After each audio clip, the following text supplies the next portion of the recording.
kinakailangan ko yatang magtanggal ng tinutulungan. Na hindi nila po naisip na ako yung pwedeng masira. Wala silang pakialam kahit masira yung image ko sa ibang tao. Sumugod po kasi sila sa subdivision namin at galit na galit. Sabi niya wala daw siyang sasantuhin kahit sino, wala daw siyang sisinuhin, babanggain niya kahit sino. Sino ba naman na nakikipag-away sa kanila? Sino ba ang nakikipag-away sa kanya? Wala naman.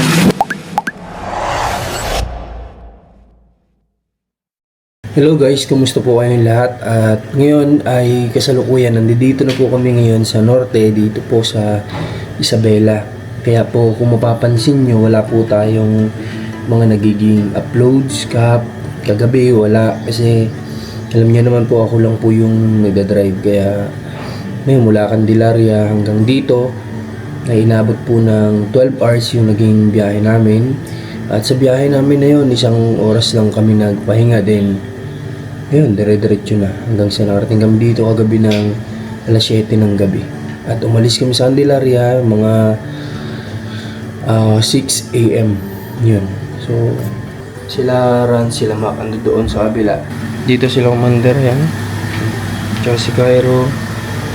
Si Marcus, tulog pa doon. Si Cairo, dumidede na. So, itong napag-istihan namin, hindi ko alam kung matatandaan nyo nung na hospital yung nanay ko dito. Dito namin siya dinala pagkalabas niya ng hospital. Yun, pag bisita o pag punta namin dito kagabi, dito kami mag-stay. Nalala ko na naman lahat. And then, nalungkot nga ako kasi yung dulong pinto na yun, dun ko siya pinagpahinga noon. Kaya yun, marami akong nalala nung bumalik kami dito. Pero wala, nakwento ko lang kasi naalala ko nga. Sa totoo lang guys, napakarami ko kasing naging problema sa Candelaria sa tinutulungan natin. Kaya sobrang tingnan natin dito sila Mac kung gising niya, tsaka sila Rans. Tingnan natin.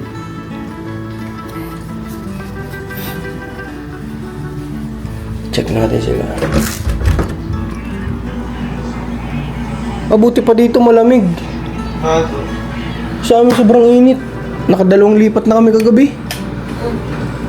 Hindi lumalamig. Mabuti pa dito. May kumot kayo, wala? Meron po. Mabuti pa dito. Mainit din po dito, kami dito. Naglamig na lang po. Mga anong oras? Ngayon lang din po. Madaling araw. Madaling araw? Sa amin hanggang ngayon walang lamig. Oo, naglipat pa kami kagabi. Dito yun. Siniga natin may Ate May, dyan dati nagigay yung nanay ko. Dyan nung na-hospital siya dito, nung natake sa puso. Nung nag-heart attack, nung paglabas niya sa hospital dito siya. Di ba? Tapos yan, dyan si Mac, dyan si MJ. Sino dito? Ay, si Ran sa nun? Saan ka nun? Sa baba ay si MJ. Tabi sila ni Mac. Ay, oo, tabi mo. Okay. So, yun. May antay lang natin yung pagkain. Parating na din yun. At pauwi pa kami ng San Mariano, Isabela. Mga 2 hours pa siguro yun. Hindi ko lang sure kung 2 hours, pero medyo malayo. Kaya kagabi po, sabi ko, pahinga na muna tayo. 4 na oras lang yung tulog ko guys. Imagine nyo, nakapag-drive pa rin ako ng 12 hours. Kasi nga po, namatay yung tito ko, kapatid ng nanay ko. So pumunta pa kami ng Cavite. Then nakarating kami sa bahay mag alas 12. Tinulog ko lang hanggang alas 2. Nagising na ako ng alas 2. Hindi, alas 10 pala. Tapos nagising ako alas 2. Yun, alas 6. Nag-asikaso, alas 6 na kami nakaalis. Kaya at least nakarating naman po kami dito ng safe sa Kawayan. Sabi nga kay Ate May, kung niya si Cairo, maliligo ako. Tara, tawagan natin si Ate May at magliligo daw si Commander. Ate May, tawag ka daw ni Alma. Ano daw kayo, magtungit. Gutom na guys. Hindi ako kasi nagkain ng gabi. Kagabi. Nagkain ka ba kagabi, Rans? Hindi din. Gutom na. Grabe po. Pogi naman yan. Sabihin mo nga sa kanila, Daddy. Isa pa, Daddy. Sabi mo, Daddy. Ha? Di mo, daddy. Sa nakawang din, ano lang. Ayaw naman. Sige na, pati na kayo malamig-lamig doon. Ito sobrang, malamig. Alright, so, tara, punta tayo doon. Doon tayo sa may kabila. Wala ka ng tsinelas? Dati. Dito tayo guys, doon tayo, pupwesto tayo doon. Kasi, meron akong gustong i-announce sa lahat para po malaman din po ninyo. Alam ko, maraming nagtatanong, ano ba yung mga nangyayari, ano ba yung problema. Para po malaman ninyo, i-announce ko na din kasi, ayan, ito na. Mac! Mac! Sa inyo po yun, Oo. Ayun na. Oo. Ay, ito, receive na muna natin pala. Dito na din naman tayo. Grabe, tagal din naman po. Ha? Grabe, tagal din naman po. Doon sa shop na yun? Kaya 15 pala. minutes delay kasama yung conference. Iba pa yung ano na. Ay. Estimated time nila. Okay, sige. Thank you. Check natin. Ay! Manok na naman. Wala bang gulay? Manok, puro manok, di bale. Pagdating natin dun sa bahay nila, Commander, puro gulay talaga dun, literal. Pero yun yung maganda. Maggulay-gulay muna tayo kasi kapag ka nasa syudad tayo, kapag kami sa wala sing oras, puro karne yung aasahan natin. Maganda pa din pag may gulay. Alright, so guys, hindi ko na dapat sasabihin sa inyo ito. Pero yun nga, siguro kailangan nyo din pong malaman kasi kayo po yung mga sumusuporta sa mga tinutulungan natin. Kayo yung sumusubaybay. So, sa likod po kasi ng mga nakita ko na pag-uugali na tinutulungan natin, doon ko po nakita na napaisip po ako na sabi ko, deserve pa ba nila ng tulong? Kasi sa likod ng nakita ko at pinakita nila mismo sa akin, doon ko po napagtanto na kinakailangan ko yatang magtanggal ng tinutulungan. Kasi ito pong tinutukoy ko na nakita ko sa kanila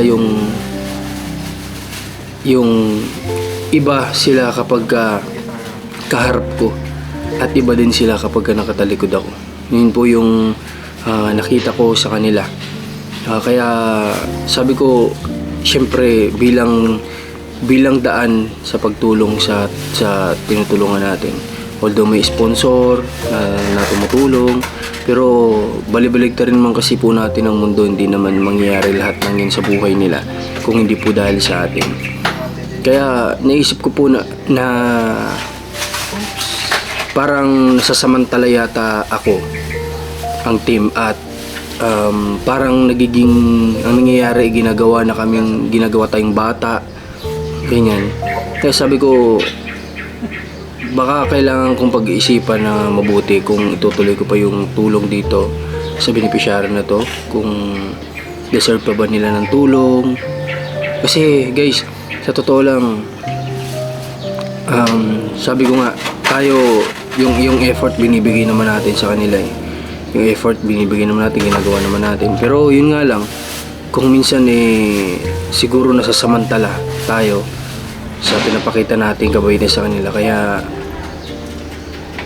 yun po, ito yung sinasabi ko. Hanggang ngayon ay pinag-iisipan ko pa rin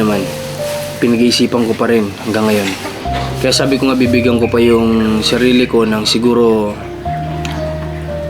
hanggang makabalik ako ng Candelaria, Quezon. Pag-iisipan ko pa rin hanggang makabalik ako ng Candelaria, Quezon. Pero sasabihin ko po sa inyo kung sino yung pinag-iisipan ko po na kung tutuloy pa ba ako sa pagtulong sa kanila o hindi.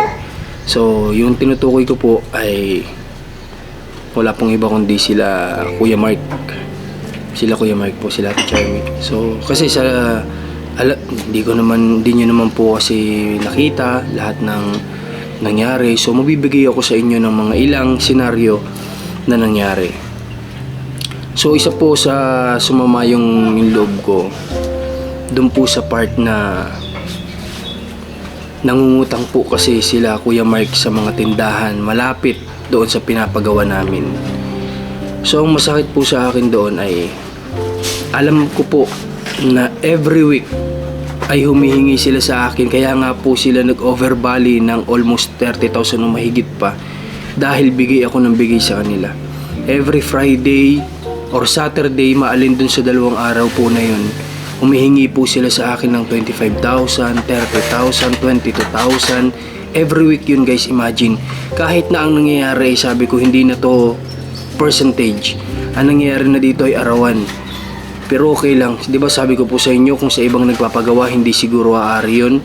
Hindi sila papayagan na ganun. Pero syempre, bilang nasa charity tayo, and then, kahit na dapat labas na sa charity yun, kasi pang personal na po yun eh. Pero sige lang, sabi ko kinakausap ko si Commander na sige lang, ibigay mo lang kasi kailangan nila yun sa pamilya nila siguro. Pero sa likod pala po ng lahat ng yun, ay may nalaman pa ako na nagsabi sa akin, yung mismong mga kinukunan po nila doon, na ang sinasabi pala nila para lang sila po ay pahiramin, na hindi nila po naisip na ako yung pwedeng masira, na wala silang pakialam kahit masira yung image ko sa ibang tao. Although hindi naman importante sa akin, na wala naman akong pakialam sana na kung ano maging tingin nyo sa akin, basta't alam ko naman sa sarili ko yun. Kaso nga lang po syempre, paano na lang kung makakasalubong ko yung mga tao na yun, tapos pagkikwentuhan nila ako ng ganun. Kasi sinabi po daw nila Kuya Mike, kasi sa kinasama ng loob ko, para lang sila ay makakuha, hindi ko daw po sila pinapasahod.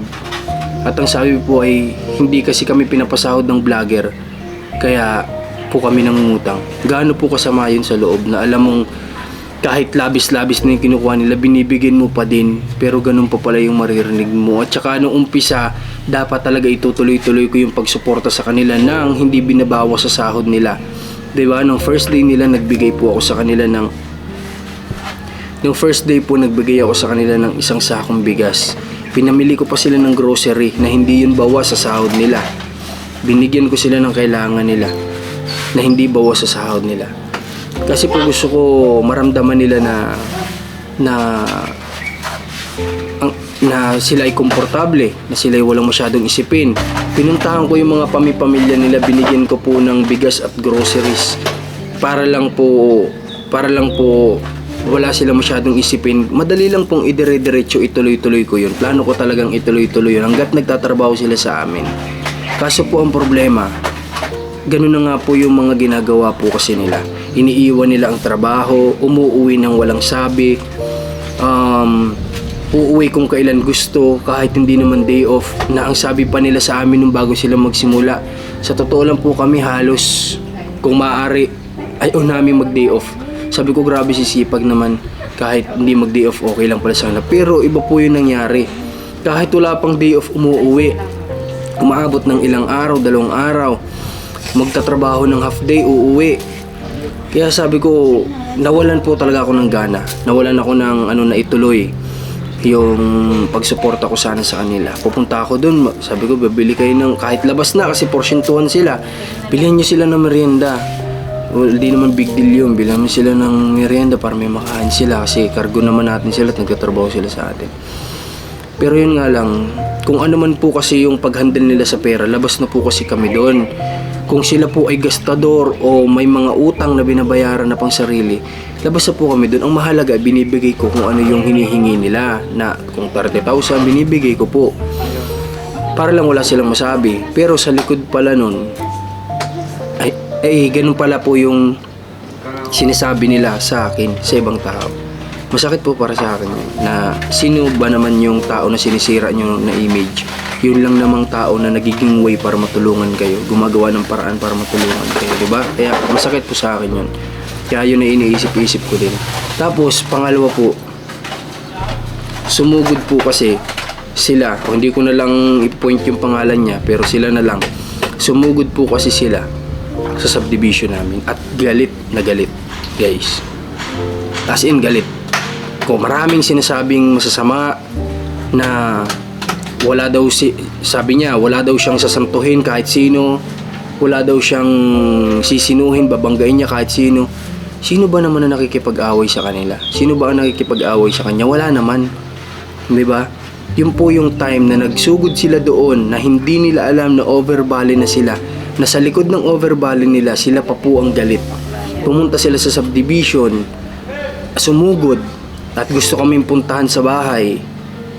At dahil hindi daw po sila pinasahod. Ayun guys, yung kwento ko sa inyo na Friday, humihingi na naman sila. Kakahingi lang humihingi na naman.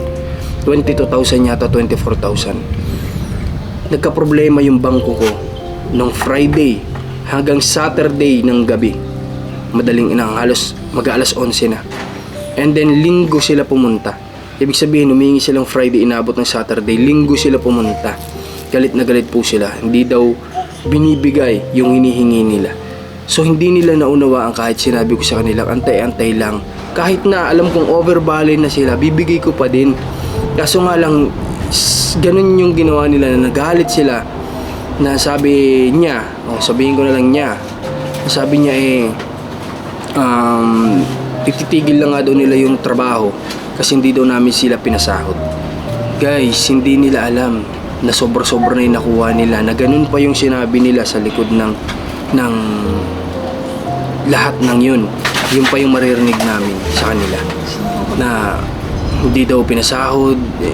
Yung pala, alam na ni Commander, kwinenta na niya lahat at nakita na niya na sobra-sobra ng overvalley. Kaya pala sinabi niya kung wag mo munang bigay, hayaan muna natin silang pumasok. Kasi nga, wala na naman sila nun, hindi na naman sila nung pumapasok. Hayaan muna natin silang pumasok bago natin sila kausapin. Hindi ko naman na para ikwento pa sa inyo lahat ng details by details. Basta para sa akin po ay lahat ng hindi ko noon nakita sa kanila ay nakita ko ngayon.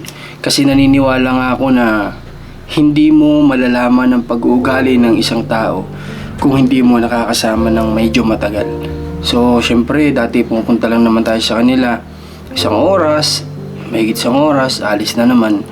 Kaya, yun, sa nakita ko po ngayon ay talagang napaisip ako ng sobra kung hahayaan ko ba yung sarili namin na gumawa ng mga effort o mga bagay-bagay sa tulong din ng mga sponsor natin para sa kanila, na sa likod ay ganun pala yung kanilang pag-uugali. So, ayun, pero hanggang ngayon naman ay pinag-iisipan ko kasi ayokong magbigay ng isang decision pa rin na pwede kong pagsisihan sa uli, na baka mamaya bakit hindi ko tinuloy, bakit ako huminto. Kaya hanggang ngayon naman ay nag-iisip pa rin ako hanggang sa makauwi kami ng Candelaria, Quezon. Doon ako magbibigay ng talagang desisyon na talaga. Pero yun, sa ngayon ay talagang 50-50. Madaling salita ay 50-50 na talaga. So, kakusapin ko ang sponsor. Siya na ang bahala kung ano yung magiging desisyon niya. Pero para sa akin talaga ay 50-50 na. Yun na lang masasabi ko. Sa sobrang dami nang nangyari, lalo na nitong mga huli, na sa akin mismo niya ipinaparnig yung mga bagay na hindi ko dapat naririnig sa isang tinutulungan. Hindi ko na i-elaborate pa sa inyo kung ano yun, pero basta't masasama na salita na hindi ko dapat naririnig sa isang tinutulungan. At hindi nila dapat ipinaparinig sa tumutulong sa kanila. Yun po dapat. Pero hindi sila nag-alinlangan na iparinig sa akin yung mga bagay-bagay na yun. So, dapat hindi rin nga ako nag-aalinlangan na huminto sa likod ng narinig ko na yun. Pero, nagbibigay pa din ako ng chance na mapag-isipan ko ito ng mas maayos at mas mabuti. Marahil kung mapapanood nila ito, hindi na ako nagre-reply sa kanila ngayon. Nakapagpabagsak pa ako ng materialis nung huli. Malapit na, konti na lang naman yung bahay nila, malapit na yun. Pero, ayun nga, hindi ako na nagre-reply sa kanila ngayon. Kasi nga, sa likod ng lahat ng nalaman ko na yun, hindi ito kwento-kwento ng mga may tindahan o ng kung sino man napakarami nilang kinukunan doon. Pare-paras kasi sila na sinasabi, guys. Iisa lang at hindi sila nag-usap-usap, take note. Talagang iisa yung sinabi sa kanila. At yun ay masakit para sa akin. At hindi lang yun ang pinakang pinupunto ko dito.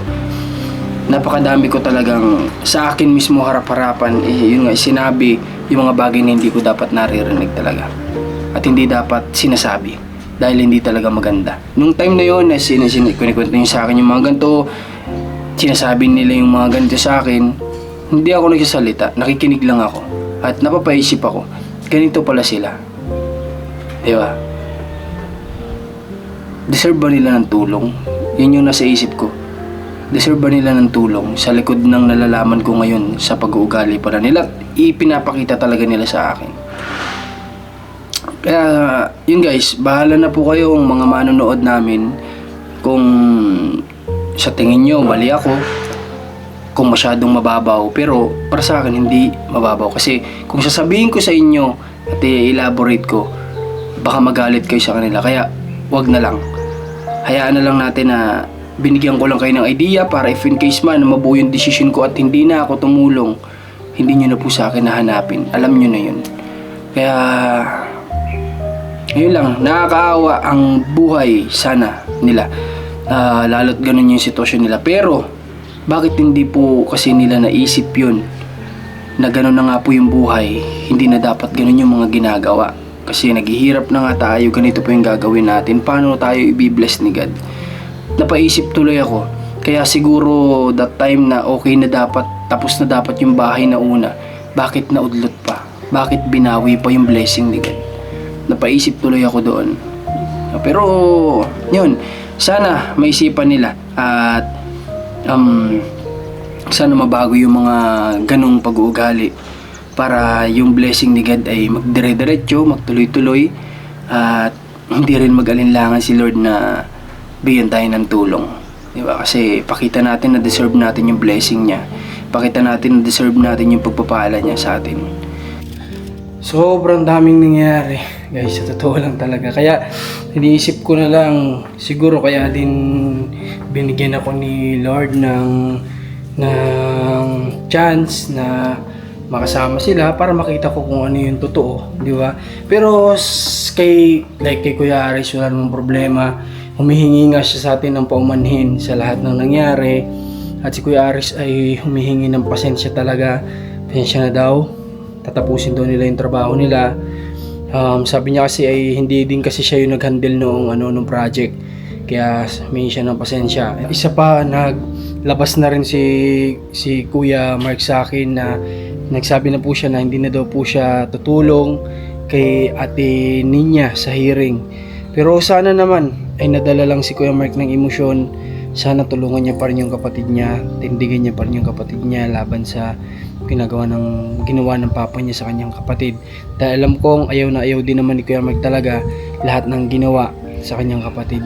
Alam nyo guys, sa totoo lang, sa trabaho nila, sa paggagawa, pag nagagawa sila, wala naman akong wala naman akong masabi doon kasi dire-diretso naman sila ng trabaho kapag nagtatrabaho. Ayun nga lang, ang pinakang naging problema lang talaga ay yung mga masasakit na salita na nabitawan nila at yung mga pinakita nila na hindi magandang pag-uugali. Yun talaga ang pinakang point. Kaya ako napaisip ng ganito, kaya ako nagbigay ng 50-50 na decision para sa pagpapatuloy pa rin ng tulong para sa kanila. Dagdag ko na rin dito, dapat nagsabi ako na tutulungan ko sila para kahit na labas na sana ako doon kasi sila yung gumamit noon, sila yung may decision noon na isang layong kanilang motorsiklo. Nagsabi ako na tutulungan ko sila, kaso nga lang ay nakita ko na parang napaisip ako, parang sabi ko mali na ba yung ginagawa ko na ito-tolerate ko pa rin yung ganun, mali na ba na gagawin ko pa din yung mga bagay na ganito, tutulong ko pa rin to sa kanila kahit na sa likod ay iba na yung ginagawa sa amin. Kaya sabi ko ano ba yung dapat na gawin ko, kaya ako napapaisip kaya ngayon nag-message sila sa akin na baka sabi ni Ate Charme baka pwede nyo na po bang kunin yung motor kasi para po may magamit dito doon sa kanila. Hindi ako makasagot guys talaga sa totoo lang kasi lahat nagpa-flashback sa akin, lahat ng narinig ko, lahat ng ginawa sa amin nagpa-flashback. Kaya guys, hindi ako dito pa-victim o ano man, binabahagi ko lang sa inyo kung ano yung mga nangyari para nang sa ganun maunawaan nyo kapag tumigil man tayo ay alam nyo yung reason. Marami nga sa akin nagtatanong, bakit daw kasi sila pa yung kinuha ko? Marami naman daw doon na nag-a-apply sa amin that time. Sabi nga, may nagsabi pa na, kausap mo na kami, bakit kasi sila pa yung kinuha mo? Kasi nakita nila lahat ng nangyayari doon, lahat. O yung mga nakapalibot doon na mga tao, nakausap ko din sila at nakita nila lahat. Kaya nga sinabi nila sa akin, bakit kasi sila pa yung kinuha mo? Para sa akin kasi guys, alam ko that time na patapos na ang trabaho nila. Unang-una, nalaman ko pa nga na sa Ate Char may buntis. Si Kuya Aris, ganun din, patapos na yung trabaho. Kaya sabi ko, bibigyan ko sila ng chance na magkaroon ng hanap buhay. So, hindi ko lang din talaga in-expect na ganun yung mangyayari. Ganun yung mangyayari sa lahat ng naisipan ko na baka makatulong, makapagbigay trabaho. Ganun pala yung mangyayari. Kaya hindi ko talaga in-expect yun. Pero maigi na rin na nangyari yung mga bagay na yun para at least nakita natin, nasaksihan natin kung ano ba talaga yung totoo sa likod ng camera. Narinig nyo naman siguro mismo kaya niya na sinabi niya na iba daw kapag magalit yung kanyang kapatid. Kilala daw niya yun. At dun pa lang, may idea na po kayo. So, hindi ko lang nga lang talaga nakita yun nun kasi hindi nila sa akin pinapakita. Tapos, si Kuya Aris ay humingi din nga pala ng paumanhin dun sa part na pag-uwi-uwi nila. At sinabi naman nila sa akin yung rason kung bakit umuwi ang lahat ng tao. Kasi nga, nandun na din yung point na natatakot daw yung iba doon sa isang kasamahan nila. Lalo na especially kapag matutulog doon ng gabi. Natatakot sila kaya mas pinipili na lang nila daw minsan na umuwi. Pinalawanag naman lahat yun sa akin ni Kuya Aris. Pero, ayun nga, sana na lang bigyan tayo ng tamang kaisipan ni Lord. Bigyan tayo ng tamang pag-iisip na kung ano yung dapat na maging decision talaga natin dito. Bibigay pa rin naman ako ng oras para sa sarili ko na makapag-isip-isip patungkol dito sa tulong nating Gala Kuya Mark. Sana lang din naisipan nila nung una pa lang na sino ba naman tong taong ginaganto natin. Siya lang naman yung dahilan kung bakit tayo natutulungan kahit papaano ngayon. Siya lang naman yung dahilan kung bakit kahit papaano magkakaroon tayo ng pinangarap nating tahanan. Siya lang naman yung dahilan kung bakit kahit papaano ay may nakakadugtong sa pang-araw-araw natin. Yun lang sana yung kahit papaano na na-tolerate nila sana. O naisipan nila sana. Kasi ako hindi lang ako nagsasalita, alam yun ni Commander. Sinabi nga ni Commander kaya siya yung nakipagtalo that time kay Ate Charmy kasi sabi niya si Marcos, hindi yan talaga sa inyo magsasalita kasi hindi ko talaga ugali yun. Pero, iniisip ko lahat, nasa isip ko yan lahat. Kaya minsan na-stress ako kasi sinasa isip ko lang kasi ayoko din makapagsalita sa kapwa ko ng di maganda kaya sinasa isip ko na lang. Lalo na pang personal ko yun namin kasi pinapatrabaho namin sila, hindi naman related sa buhay nila. Pero yun nga lang talaga yung masakit para sa akin. Lahat ng pinakita nila, lahat ng sinabi nila ay masakit para sa akin na isang taong gumagawa ng paraan para makatulong sa kapwa. Tungkol naman po dun sa nangyari kay Kuya Mark nitong huli, sa totoo lang nung una wala akong idea. Manakita ko sa kanya ay siguro na stress sa mga problema sa pangpamilya niya, sa mga pangsariling problema. Nagkaroon siguro ng stress. Yun yung una kong nakita. Pero yun nga, based din sa mga nakasaksi doon at base sa nakita nila ay iba yung sinasabi nila. Pero wala namang kasiguraduhan yun yung mga sinasabi nila. Ano lang naman yun, based lang naman sa observation nila sa nakita nila kay Kuya Mark doon. Pero yun, sa akin naman ang wish ko na lang din para sa kanila na sana kung ano man yung problem ni Kuya Mark na pinagdadaanan sa pangpamilya niya, sana makayanan niya, malabanan niya kasi alam ko namang matatag naman sila bilang pamilya. Umabot nga sila sa punto na ganyan na nandiyan pa rin sila at buo. Kaya sana kung ano man yung mga problema, huwag na niya masyadong dibdibin at bigyan niya na lang ng solusyon lahat ng problema. Yun ang dapat na iniisip kasi hindi natin dapat iniisip-isip ang problema. Ang dapat kasi po na iniisip natin ay solusyon para sa problema. So, yun, dun sa nangyari pa na yun ay wala na lang akong masabi doon. Basta ang push ko na lang ay maging ayos siya ulit. Yun na lang, sana maiwasan na lahat ng yun na nangyari, lahat ng nangyari na yun. Marami na confuse, ano ba yung nangyari, ganyan, dun sa time na yun, nung araw na yun na hinatid namin siya, marami nagtatanong ano nangyari. So basta may mga bagay na nakakatakot na makita. Kasi yun nga, pati sila Kuya Aris noon natakot na rin dun sa mga nakita nila. Kaya nag-decide kami noon na ihatid na lang muna si Kuya Mike. At sabi nga niya, hindi daw siya doon aalis hanggat hindi ako dumadating. Kaya that time ay pumunta agad-agad ako doon para makapagpahinga muna siya sa kanila. At yun, mabawasan ng kung ano man stress niya. Kaya niya ginagawa yung mga bagay na yun dahil sa stress siguro.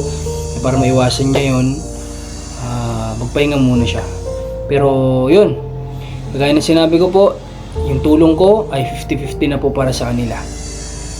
Hanggang pag-uwi ng Candelaria, pag-iisipan ko po. At muli, by the way, kaya nga pala tayo nandito sa Isabela, sa Norte, ay nabanggit ko na para bisitahin natin yung 4 na tinutulungan natin dito sa Norte at para maipakilala ko siya sa inyong mga bagong mga manonood. At bukod doon ay makamusta natin sila. At pangatlo, baka yung mga bago nating manonood ay kapulutan din sila ng aral. Yun lang po. At kita-kita lang tayo sa mga susunod na gagawin ko pang vlog dito. At sana bigyan ako ni Lord ng magandang pag-iisip sa gusto kong gawin sana na mamigay ng tulong dito, hindi lang sa individual natin magawa yung tulong na naiisip ko. Sana kayanin ng team at magkaroon tayo ng mahabang oras at magandang plano para doon. Muli, salamat sa inyo lahat. God bless po sa inyo at more blessings sa inyo lahat. Bless po. Ingat po kayo, mahal na mahal namin kayo mga manonood.